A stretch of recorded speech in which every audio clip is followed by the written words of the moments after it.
today's video tayo mga idol. Ayan o, Easy Rider, parang NMAX.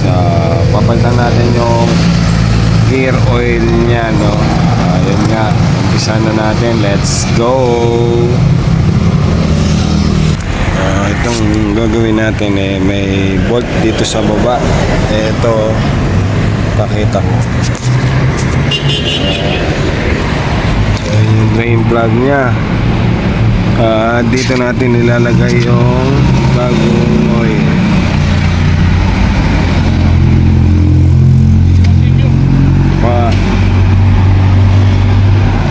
Lagyan natin dito sa taas.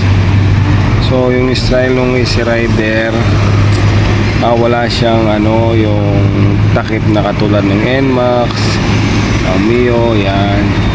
So yung pinaka lalagyanan niya, kumari nag-drain tayo, taas lang natin siya dito, yan.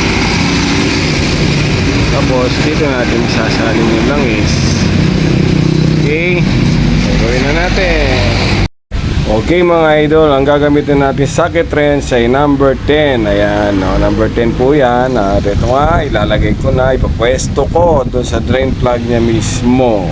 Ayan po, siyempre gamitin po natin ng power handle or socket wrench para matanggal po yung bolt na number 10. Ayan, tignan nyo po at pupwersuhan ko po siya ng bagya para matanggal po. Ayun, ito na, tanggal na.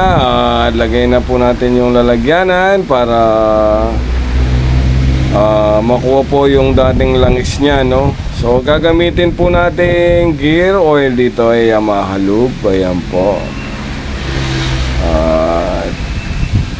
Papakita ko rin po yung pinagpalitan na langis, no. Pwede pa. At ito nga, hahanginan natin kung saan pinabadaan yung gear oil. Ayan, para may tulak kagad yung laman niya sa loob at lumabas doon sa drainage niya mismo, no, kung saan po natin tinanggal yung drain plug. Yan. So ayan na po. Maganda po pala yung langis niya, pero palitan na natin para alam natin yung istorya ng motor natin pagdating sa gear oil. Yan. Yung mga lube lagay natin 100 ml. Yung gagamitin natin langis sa gear oil. Yan. So Easy Rider na parang NMAX po yung gamit ko. Yan.